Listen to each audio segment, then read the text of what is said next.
Здравейте, мили деца! Отново сме с поредицата приказки от библиотеката.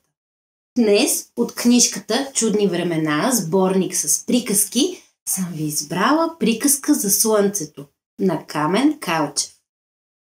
Веднъж Марийка се разболя. Болеше я главата. Цял ден лежи вкъщи, не поглежда дори през прозореца. Дълго лежа тя. Стана и мъчно за дърветата, за жълтите лалета и шарените пеперуди и заплака. А отгоре, от високо, я забеляза слънцето. Слънцето, което вижда всичко. Застана то до прозореца и потропа. "Кой хлопа?" "Аз", отговори слънцето. "Какво желаеш?" "Пусни ме при тебе." "Защо?" "Да си поприказваме."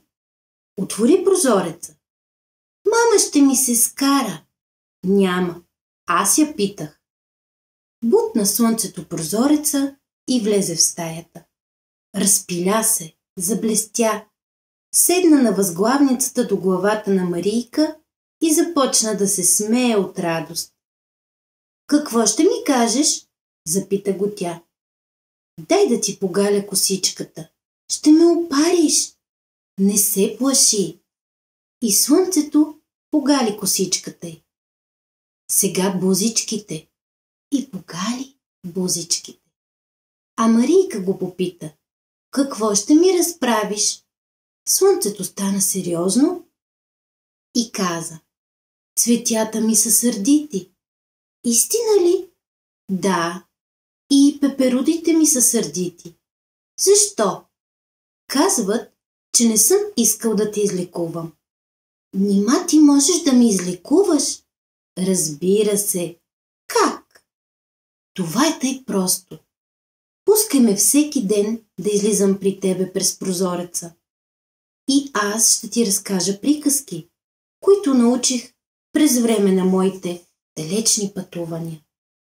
Но ако не ме излекуваш, тогава никога вече няма да изгрявам." И слънцето започна да й разказва чудни приказки. А Марийка притвори дългите си клепки и заслуша. Разказваше слънцето за сините планини и бурните морета, за хората и животните, с които е разговаряла по своя път.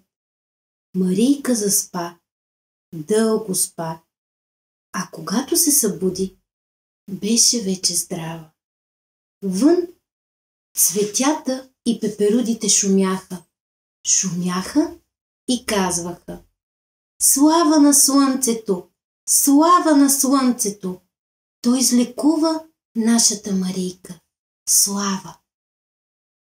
Благодарим ви, че бяхте с нас. До нови срещи!